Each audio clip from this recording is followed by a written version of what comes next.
guerra, violencia y política en las campañas de Morelos. Marco Antonio Landavazo. Entre los historiadores no cabe duda de la importancia histórica de la figura de José María Morelos, ni sobre el lugar que ocupa en el proceso de la independencia de México. Vale la pena citar al respecto a Lucas Alamán, quien no tenía una especial simpatía por el cura de Carácuaro y lo criticó acremente en no pocas ocasiones. Dijo Alamán de Morelos que fue el hombre que jugó el principal papel en la historia de la Revolución de Nueva España, el más extraordinario de los revolucionarios y uno de los más originales. Si pasamos revista a su desempeño militar, a su labor ideológica y política, a sus logros institucionales y a su programa social, resulta muy fácil estar de acuerdo con don Lucas.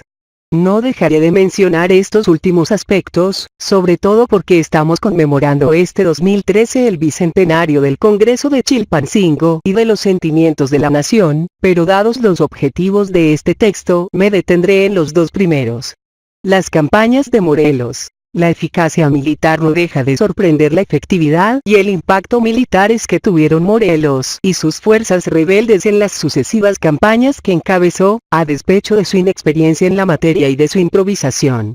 El rápido recuento que el mismo cura hizo en el juicio que la Inquisición le siguió en noviembre de 1815, lo muestra palmariamente.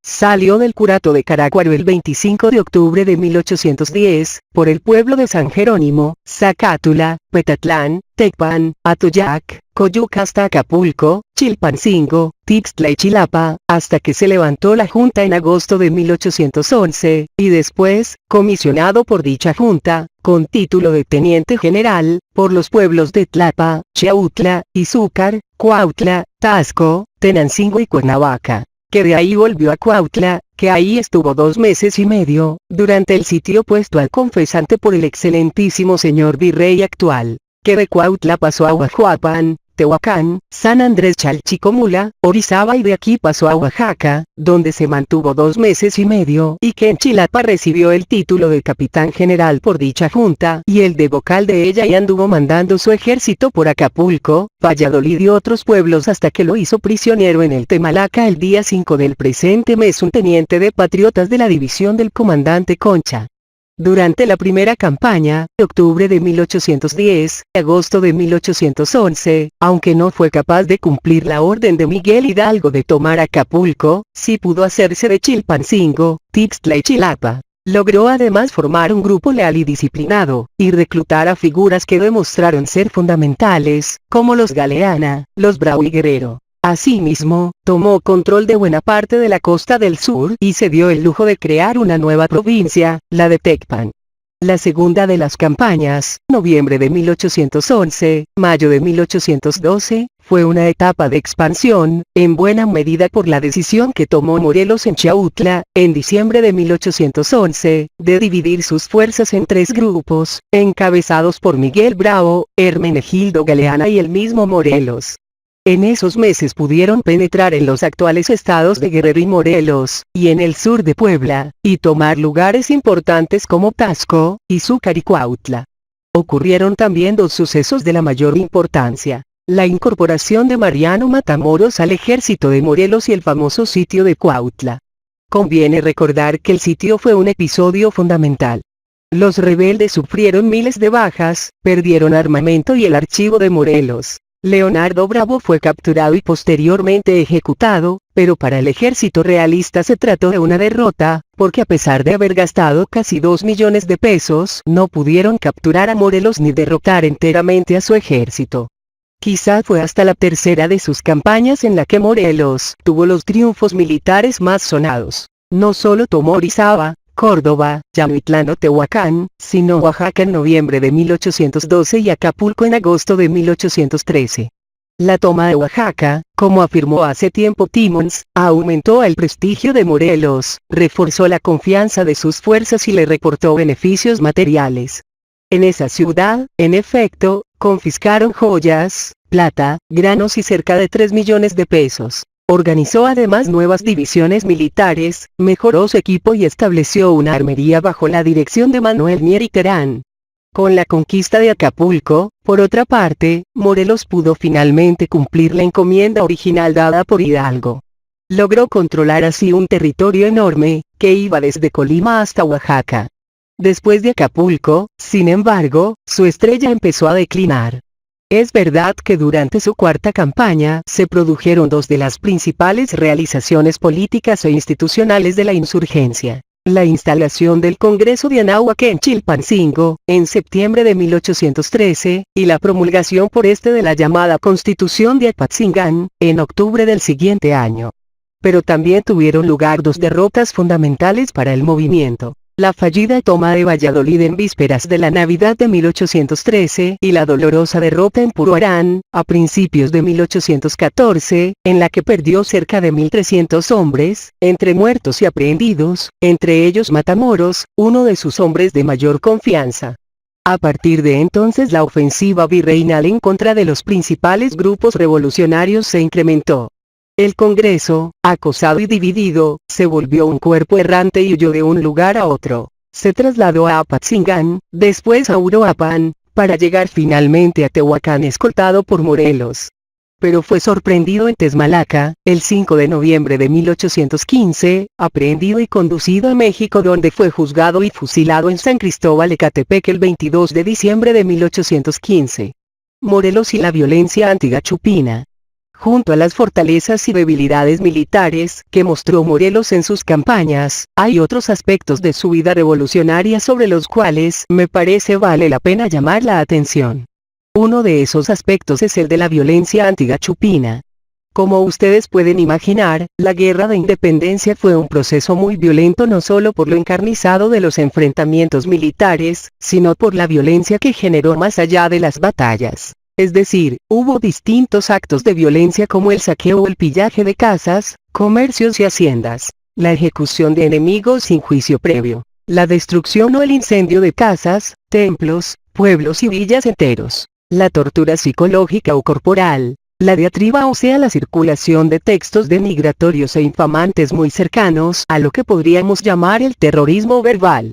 En el caso de los insurgentes, gran parte de esta violencia física y simbólica se dirigió contra los españoles europeos, los llamados despectivamente gachupines, pues en el discurso de los rebeldes se convirtieron en chivos expiatorios, es decir, en un grupo al que se le culpó de todos los males que padecía la América y que por lo mismo se volvió el blanco al que se dirigieron las hostilidades rebeldes. La famosa y fallida conspiración de Querétaro, que precedió al levantamiento de septiembre de 1810, prefiguró ese escenario al ser denunciada como una conjura que habría de estallar para degollar a todos los españoles. Pues bien, uno de los propagandistas insurgentes que más contribuyó a generar una retórica muy virulenta en contra de los gachupines fue precisamente Morelos. Los planes, proclamas, manifiestos y bandos de Morelos compartían con las de otros jefes, como Hidalgo, Rayón o Cos, el mismo argumento en términos muy generales respecto de la imagen sobre España y los españoles. En el conjunto de textos insurgentes se encuentran tres imágenes sobre España y los españoles que dieron forma y contenido a lo que podría llamarse una hispanofobia insurgente, la cual fue una de las principales características del discurso y la práctica de los rebeldes. La primera es la imagen de la conquista española como un episodio sangriento e ilegítimo y de la colonia, por derivación lógica, como una época marcada por la opresión y la explotación desmedidas. La segunda imagen es la de los españoles como seres intrínsecamente perversos y malignos. La tercera es la imagen del exterminio o la expulsión de los gachupines como necesidad histórica. Pero los textos que escribió Morelos destacaron precisamente por su virulencia antigachupina. En una de sus proclamas, fechada en Cuautla el 8 de febrero de 1812, afirmó por ejemplo que la posesión española de América se había hecho a fuerza de armas y que las tiranías que los españoles habían ejercido en contra de los indios eran demasiado constantes, estableciendo sobre ellos el más audaz y punible predominio. En otra afirmó: los gachupines están poseídos de la oligarquía y del egoísmo, profesan la mentira y son idólatras de los metales valiosos. En otra más, en la que se proponía decir la verdad sobre los españoles europeos, afirmaba que estos eran naturalmente impostores, que se empeñaban con sus sofismas en alucinar a los americanos para que no siguieran la causa rebelde. Para Morelos, la perversidad gachupina se expresaba en actos inmorales y depravados. Violáis el tálamo de los casados, estrupáis a las vírgenes, llegando ya vuestra temeraria y desenfrenada lascivia a corromper y mutilar a las tiernas infantes de estos dominios. Agregaba el cura de Carácuaro que los peninsulares, no satisfechos de haber robado el honor de las mujeres y la inocencia de las niñas, arrancaban de los brazos de las desventuradas madres a sus recién nacidos hijos, para pasarlos a su vista con las lanzas o arrojarlos vivos de pies y manos, al fuego. De igual forma, el nulo respeto que les merecía a los europeos españoles la religión, la Iglesia y sus representantes era otra de las caras de su malignidad. Según Morelos, la despreciable farsa de apandillados gachupines destruía la religión que trajeron nuestros mayores. En su requisitoria les echaba en cara que en los pueblos por los que pasaban sus tropas incendiaban templos, robaban sus alhajas, rentas y vasos sagrados, usaban estos últimos en sus borracheras, prendían o fusilaban sacerdotes, proferían expresiones deshonestas e indignas aún en la boca de Satanás. En fin, una de las últimas iniquidades españolas en el discurso insurgente era la traición al cautivo monarca, lo que suponía la connivencia con los Bonaparte. En la península, afirmaba Morelos, desde el más noble hasta el más ínfimo plebeyo había mostrado debilidad y cobardía tras la invasión francesa. Ahora bien, una vez que Morelos presentó de esta forma a los gachupines, la conclusión que sacó es lógica. Había que acabar con ellos. En la proclama ya citada de Cuautla aclaró que el propósito de su lucha no era otro sino que los criollos gobiernen al reino y que los gachupines se vayan a su tierra o con su amigo el francés que pretende corromper nuestra religión. Mas enseguida señaló que carecía de importancia si los peninsulares querían irse a su tierra, pues en América van acabando a manos de los criollos, pues mucho más merecen por sus iniquidades. Para terminar con esta terrible sentencia, ya hemos matado más de la mitad de los gachupines que había en el reino. Pocos nos faltan que matar, pero en guerra justa, no matamos criaturas inocentes, sino gachupines de inaudita malicia. En la proclama referida con anterioridad, aquella en la que pretendía poner al descubierto la mentira, la ambición y la irreligiosidad de los españoles, Morelos justificaba así la posibilidad de matarlos si ofrecían resistencia. Por fin, paisanos míos, es ley prescripta en el derecho común y de gentes, que se extermine al enemigo reconocido. Si los gachupines no rinden sus armas ni se sujetan al gobierno de la soberana y suprema Junta Nacional de esta América, acabémoslos, destruyámoslos, exterminémoslos, sin envainar nuestras espadas hasta no vernos libres de sus manos impuras y sangrientas. Otra proclama más de Morelos es particularmente interesante por su carácter premonitorio de cara a lo que fue la hispanofobia mexicana a lo largo del siglo XIX, el cura expresó quizá tan solo un personalísimo deseo. Después de arengar a sus seguidores a vengar las enormes injurias sufridas y sentenciar la imposibilidad de que los peninsulares se hiciesen de la simpatía americana, pues lo que antes era antipatía, en el día se ha convertido en formal odio, por los crímenes con que habéis manchado a la nación, la proclama terminaba de esta forma: temed, pues, gachupines, que ya llegó vuestro fin. Temed a Dios y a su Santísima Madre, y estad ciertos que si no os sujetáis, en breve tiempo seréis reducidos a menudos átomos y seréis exterminados de tal modo, que aun vuestra memoria perecerá como la de Amalek, y si por accidente la posteridad hiciere algunos recuerdos, será solo para escarnecer vuestro nombre. La violencia antigachupina de Morelos no se quedó únicamente en el terreno del discurso, sino que se tradujo muchas veces en violencia física. En otras palabras, Morelos ejecutó de verdad muchos gachupines. En algunos casos, tras el triunfo de una batalla los aprehendía y los mandaba fusilar o degollar, a veces a todos, a veces solo a algunos. Algunos botones de muestra. En Tecpan, en mayo de 1811, mandó fusilar a varios europeos aprehendidos tras un enfrentamiento en contra del leal comandante Francisco París y días después ordenó el degüello de 3 criollos y un peninsular, Juan Sánchez de Chilpancingo. En Chautla, a finales de aquel año de 1811, fusiló a Mateo Musito y a todos los españoles que le acompañaban, tras derrotar a la fuerza armada que aquel había levantado en Izúcar para perseguir precisamente a Morelos. Musito había bautizado a uno de sus cañones como Matamorelos, tal vez por ello el cura no aceptó los 50,000 pesos que le ofreció por su vida. En Tasco, ordenó de nuevo el fusilamiento de 7 españoles después de que Galeana derrotara al comandante realista Mariano García Ríos, quien tenía fama de ser en extremo cruel.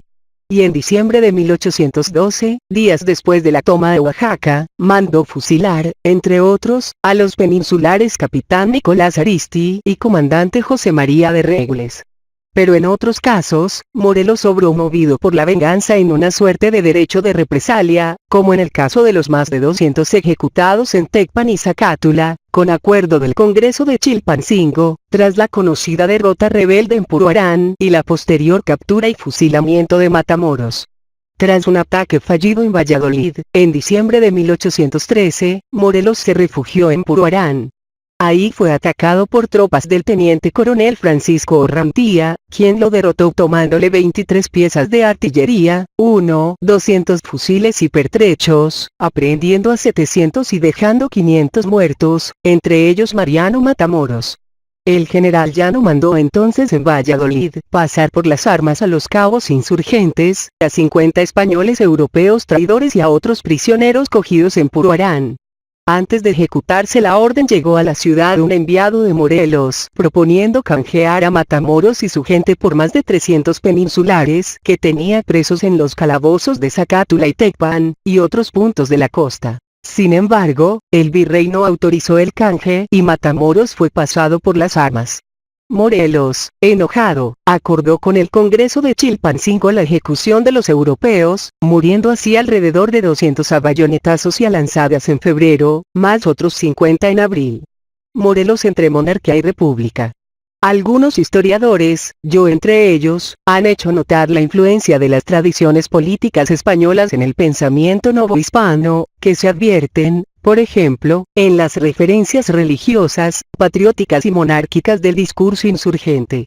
Las consignas de las que estaba hecho ese discurso, que poblaban la propaganda rebelde, dan cuenta de ello. La defensa de la religión católica de la amenaza francesa. La conservación del virreinato para Fernando VII ante la supuesta intención gachupina de entregarlo a Napoleón Bonaparte. La lucha en contra de los españoles europeos, vistos como los responsables de los males que sufría la Nueva España.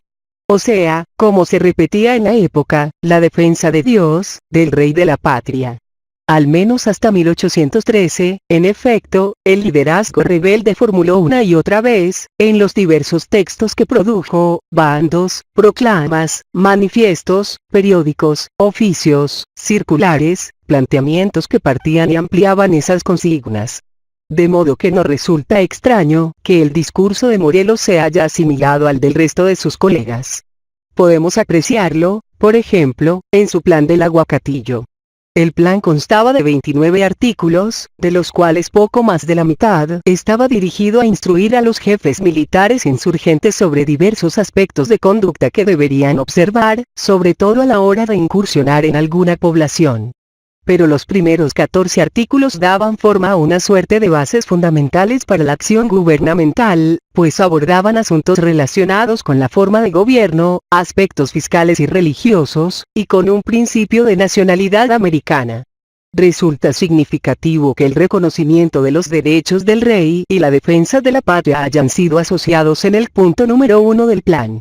Primeramente, se gobernará el reino por un congreso de individuos doctos e instruidos, y todos ellos criollos, que sostengan los derechos del señor de Fernando VII. El hecho de que apareciera en primer lugar este postulado puede ser indicativo de lo primordiales que resultaban para la insurgencia tanto la reivindicación autonomista como el reconocimiento de la soberanía regia, pero además el hecho de que ambos planteamientos aparecieran juntos expresaba también que el autonomismo insurgente estaba asociado a ese reconocimiento. Era condición para formar parte del Congreso que gobernaría América ser criollo y sostener los derechos de Fernando. Existen otros testimonios que iban en el mismo sentido. En un bando del 13 de octubre de 1811, Morelos aseguraba: nuestro sistema solo se encamina a que el gobierno político y militar que reside en los europeos, recaiga en los criollos, quienes guardarán mejor los derechos del señor de Fernando VII. y en otro bando más, de finales de 1812, en el que se trataba con rudeza a los españoles traidores de Dios y del rey, y en el que se afirmaba que los americanos tenían claro que la independencia era de rigurosa justicia. Sin embargo, se decía que estos harían lo imposible por derrotar a los franceses y colocar la corona de las luces sobre las sienes de nuestro cautivo Fernando, quien era el único europeo que apetecemos. Sin embargo, Morelos empezó a romper con el fernandismo de la insurgencia, muy pronto se acercó a un planteamiento de ruptura total con España, y terminó por postular una forma de gobierno republicana. Antes que él, Hidalgo parece haberlo hecho. Por ejemplo, tras la toma de Guanajuato el 28 de septiembre de 1810, encaró a los miembros del ayuntamiento, quienes habían protestado su fidelidad al rey, diciendo, Fernando VII era un ente que ya no existía, que el juramento no obligaba, y que no volvieran a proponerse semejantes ideas, capaces de pervertirle a sus gentes. Poco a poco fueron apareciendo estas opiniones entre los insurgentes. Un episodio significativo en relación con Morelos se dio cuando el obispo de Puebla, Manuel Ignacio González del Campillo, a un año de iniciada la insurrección, envió a Morelos y a Ignacio López Rayón sendas cartas junto con un manifiesto, mediante las cuales pretendía convencerlos de la injusticia del movimiento. Compararlas resulta interesante. Las dos se dedican a refutar muchas de las afirmaciones del obispo y, en síntesis, no aceptaban sus argumentos, es decir, justificaban la insurrección.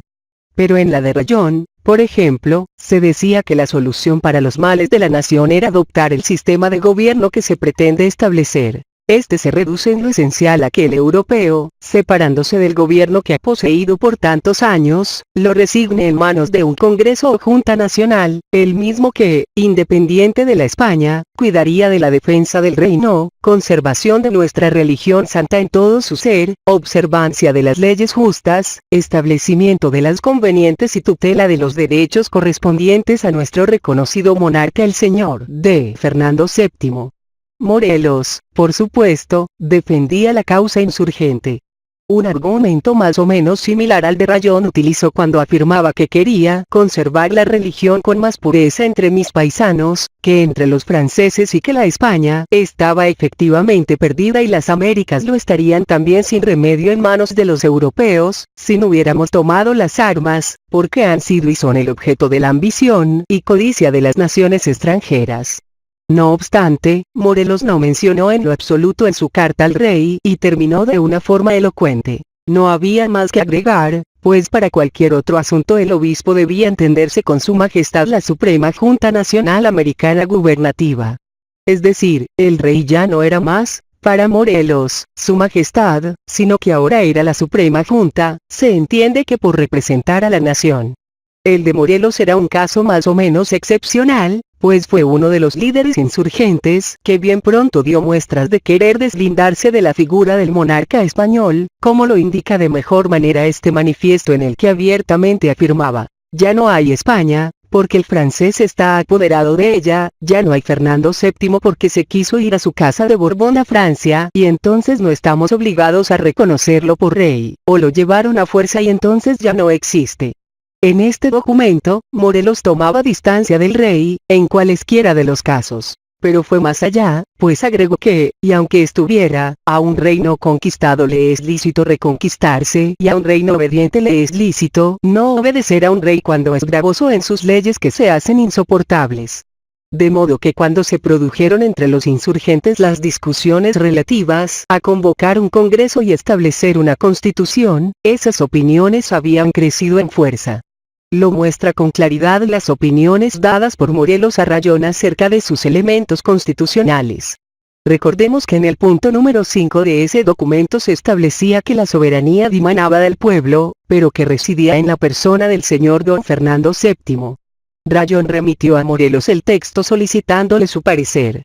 El 2 de noviembre de 1812, Morelos le envió una primera carta con solo algunas sugerencias generales, impedido como estaba de discurrir en materia tan grave debido a las urgencias de tener al enemigo siempre enfrente, pero al final de su misiva escribió su última sugerencia, que se le quite la máscara a la independencia, porque ya todos saben la suerte de nuestro Fernando VII. 5 días más tarde, Morelos envió a Rayón unas reflexiones sobre su propuesta constitucional, en las que abiertamente sostuvo, como primer punto, que la proposición referida a Fernando VII era hipotética. Meses después, en una carta enviada otra vez a Rayón, en la que se pronunciaba por terminar con las discordias entre Estiverduzco y Liceaga, Morelos hizo una afirmación tajante. Después de señalar que respetaba a la Suprema Junta Gubernativa, pero que jamás apoyaría a uno de sus miembros en lo particular para que destruya al otro porque sería lo mismo que destruir el sistema, agregó que por la misma razón jamás admitiría el tirano gobierno, esto es, el monárquico, aunque se me eligiera a mí mismo por primero. La negativa de Morelos a admitir la monarquía como forma de gobierno quedó formalizada en 2 documentos de mucha importancia e interés. El primero de ellos es el reglamento de 59 puntos, firmado el 11 de septiembre de 1813 en Chilpancingo, con el cual se pretendía normar las sesiones del Congreso. Su artículo 17 prevenía que el primer acto del Congreso debería ser el de expedir un decreto declaratorio de la independencia de América respecto de la península española, sin apellidarla con el nombre de algún monarca. El segundo documento no es sino los famosos sentimientos de la nación. El primero de ellos estaba referido de igual manera a la independencia y libertad de la América, que lo sería respecto de España y de toda otra nación, gobierno o monarquía. De esta suerte, el enunciado fundamental del acta solemne de la Declaración de la Independencia de la América Septentrional, aquel que postulaba que el Congreso recuperaba el ejercicio de su soberanía y que por ello quedaba rota para siempre jamás y disuelta la dependencia del trono español, parecía un corolario casi natural. Para concluir, cabe destacar la importancia de Morelos no solo en el ámbito de la guerra, sino también en el de las ideas y la cultura política. Se suele resaltar lo exitoso de sus campañas militares y los planteamientos sociales de sus sentimientos de la nación, y no es para menos, sin ellos, el levantamiento de Hidalgo no hubiese tenido probablemente la continuidad que tuvo. Habría sido, en términos políticos, una más de las muchas rebeliones coloniales. Pero se pueden observar, en la vida revolucionaria de Morelos, otros temas de primer orden. El de la violencia y la represión es fundamental, aunque sorprendentemente descuidado, para entender de manera más cabal la guerra de independencia y el papel de los ejércitos en esa guerra. En la actuación militar de Morelos están implicados asuntos como el de las condiciones de legitimidad de la violencia, las funciones y el sentido de la represión, los cuales, a su vez, nos remiten a consideraciones históricas de índole política, teológica, jurídica y ética por lo menos.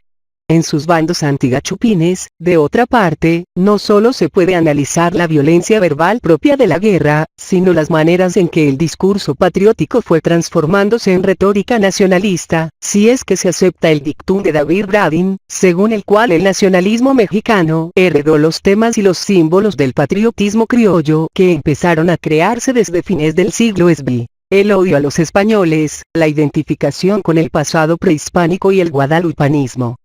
Finalmente, las disputas ideológicas entre monarquismo y republicanismo. Los textos de Morelos son un buen ejemplo de la transición hacia la independencia y hacia la adopción de la forma de gobierno republicana que experimentó la insurgencia mexicana.